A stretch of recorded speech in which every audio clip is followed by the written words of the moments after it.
मेरा जो गाँव से लेके यहाँ तक का सफ़र बहुत स्ट्रगल भी है और मुझे खुशी भी होती है कि मैं स्ट्रगल करते-करते यहाँ तक पहुँची और बहुत बहुत सारी फ़ेज़ेज़ आए कि बहुत बार ऐसा हुआ छोड़ दे मानसी अब नहीं होता है। बहुत बार लोगों के थ्रू भी डिमोटिवेट हुआ कि ऐसे ही चलती है, ये है, सो है। हमारे गेम जो वॉकिंग करती है उस पे क्या मटक-मटक के चलती है। बहुत सारे मतलब ऐसे डिमोटिवेट वर्ड सुनने को मिला। देश भर में उत्तराखंड का नाम रोशन करने वाली चमोली की मानसी नेगी आज हमारे साथ बातचीत के लिए मौजूद हैं। नेशनल जूनियर एथलेटिक्स चैंपियनशिप में गोल्ड मेडल जीत कर आई हैं मानसी नेगी और उन्होंने नेशनल रिकॉर्ड भी तोड़ा। आइए उनसे बात करते हैं। मानसी, सबसे पहले बहुत बहुत शुक्रिया, आपने हमें समय दिया। Thank you sir. मानसी, कैसा लग रहा है आपको? आपने गोल्ड मेडल जीता और नेशनल रिकॉर्ड भी ब्रेक किया। कुछ अपना सफ़र के बारे में बताइए। सर मैंने नेशनल रिकॉर्ड किया, मुझे खुशी है कि मैंने अपना टारगेट पूरा किया और यहाँ पर नेशनल रिकॉर्ड किया। और कैसा लग रहा है आपको अभी उत्तराखंड में? कैसा वेलकम मिला जब आप जीत कर यहाँ पर आए? क्योंकि सोशल मीडिया पे सब जगह आपकी तारीफ हो रही थी, हर कोई मानसी नेगी के बारे में बात कर रहा था। कैसा लग रहा है? कुछ बताइए। सर जो वेलकम हुआ उससे एक अच्छा फ़ायदा ये हुआ कि लोग रेस वॉकिंग को जानने लगे और अब इस रेस वॉकिंग की वजह से जो छोटे यूथ हैं, मेरे से छोटे जो अब वॉकिंग करने आएँगे तो उनको सपोर्ट मिलेगा वॉकिंग करने के लिए। लोग पूछेंगे, लोग अपने बच्चों को भेजेंगे वॉकिंग में, स्पोर्ट्स में आने के लिए अवेयर करेंगे कि अगर मैं छोटे गाँव से निकल कर बड़े मंच पर रिकॉर्ड कर सकती हूँ तो और भी कर सकता है। तो कैसे आपको प्रेरणा मिली कि आपने रेस वॉक को अपने करियर बनाया? कब से आपने शुरू किया? कुछ बताइए इसके बारे में। सर जो मेरा स्पोर्ट्स का सफ़र है वो मेरा स्कूल टाइम से मैं स्कूल पार्टिसिपेट करने लगी छोटे-छोटे कॉम्पिटिशन में। स्कूल में हर पीटीआई सर या प्रिंसिपल सर इस स्पोर्ट्स में बच्चों को पार्टिसिपेट करने के लिए अवेयर करते हैं कि जाओ बच्चों तुम खेलो। तो इस वजह से मैं भी स्कूल के इवेंट्स में पार्टिसिपेट करने लगी, कुछ नया सीखने लगी और मुझे खुशी मिलती थी कि स्पोर्ट्स में पार्टिसिपेट करके। तो धीरे-धीरे करके मेरा ये स्पोर्ट्स का सफ़र आगे रहा। तो आपके घर में कौन-कौन हैं? और जैसे कि कहा जाता है कि पढ़ाई-लिखाई करो तो करियर बनेगा, लेकिन आपने स्पोर्ट्स में उत्तराखंड का नाम रोशन किया और आगे आप देश को भी रिप्रेजेंट करेंगी। तो किस तरीके से देखते हैं आप इसको? जैसे आपने रेस वॉक जॉइन किया, तो कब से आपने किया? और किस तरीके से आपके घर में भी आपके एथलेटिक्स को, जो आपने करियर चुना है, उससे घर में भी प्रोत्साहित मिल रहा है? सर स्कूल टाइम से मैं रनिंग करती थी लेकिन क्लास 9th से मैं रेस वॉकिंग इवेंट करने लगी। हमारे गोपेश्वर में एक स्टेडियम है, स्पोर्ट्स स्टेडियम गोपेश्वर, तो वहाँ पर स्पोर्ट्स का ज़्यादा क्रेज़ है क्योंकि वहाँ पे क्रॉस कंट्री होती है तो सारे पार्टिसिपेट करते हैं और बहुत मेरे से पहले भी हमारी उत्तराखंड से चमोली डिस्ट्रिक्ट से ओलंपिक तक पार्टिसिपेट किए हैं। श्री मनीष रावत सर जी हैं जो 2016 में ओलंपिक खेले हुए हैं, तो उनको उनका जो वेलकम हुआ था तो लोग अवेयर तो थे लेकिन इतना अवेयर नहीं थे। और जो टीचर्स उनको ट्रेनिंग कराते थे तो उन्होंने मुझ में वो क्वालिटी वहाँ पे देखी और मुझे ट्रेन कराया। श्री गोपाल सिंह भी सर थे वहाँ पे पीटीआई कोच सर स्कूल के, तो वो कभी-कभी मतलब स्टेडियम आते थे तो देखते थे कि बच्चों में एबिलिटी है और उन लोगों के साथ मैं स्कूल के पार्टिसिपेट खेलने के लिए अलग-अलग स्टेट में जाती थी। तो धीरे-धीरे करके मैं स्पोर्ट्स में आई।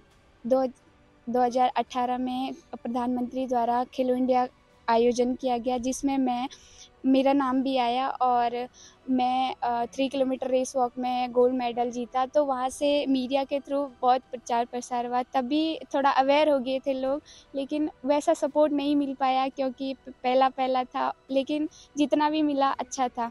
फिर धीरे-धीरे करके 2018 में मैं अपने को और इम्प्रूव करने के लिए और जो मेरी स्कूल की पीटीआई मैम हैं श्रीमती लता जिंकवान, उनके द्वारा मुझे यहाँ पर लाया गया। 1 साल मैं यहाँ पर अकेला रही क्योंकि यहाँ पे जो स्पोर्ट्स कॉलेज है ये बॉयज़ है और गर्ल्स के लिए कोई फैसिलिटी नहीं है। एक हॉस्टल है वो अगस्त्यमुनि है, लेकिन वहाँ पर अच्छे कोच ना होने के कारण मैं यहाँ पे आई और यहाँ पर एक सिंथेटिक ट्रैक है जो कि मैंने पहली बार देखा 2015-16 के आसपास।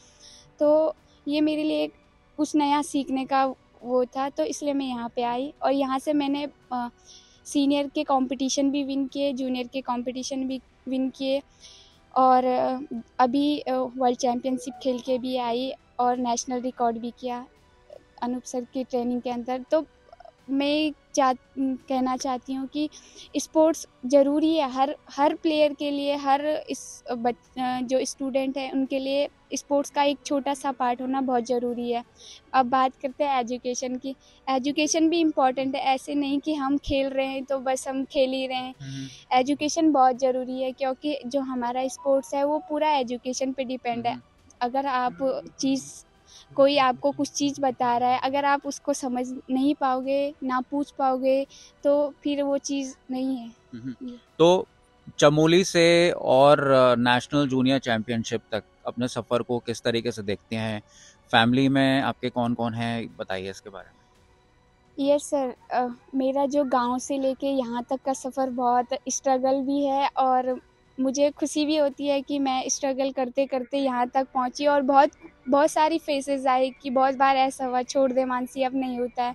बहुत बार लोगों के थ्रू भी डिमोटिवेट हुआ कि ऐसे ही चलती है, ये है सो है, हमारे गेम जो वॉकिंग करती है उस पर क्या मटक मटक के चलती है। बहुत सारे मतलब ऐसे डिमोटिवेट वर्ड सुनने को मिला, लेकिन अपने पे जुनून था और कोई ऑप्शन भी नहीं था कि कुछ और करें या तो बहुत अच्छी स्टडी करें। इतना पैसा नहीं है, हर सेमेस्टर के 1-1 2-2 लाख इतने कोई एफर्ट नहीं कर पाता है स्टडी के।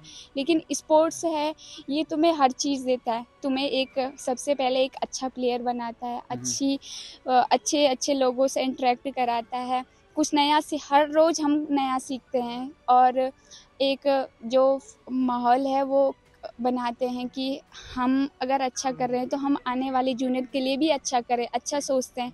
तो स्पोर्ट्स मेरे लिए अच्छा है।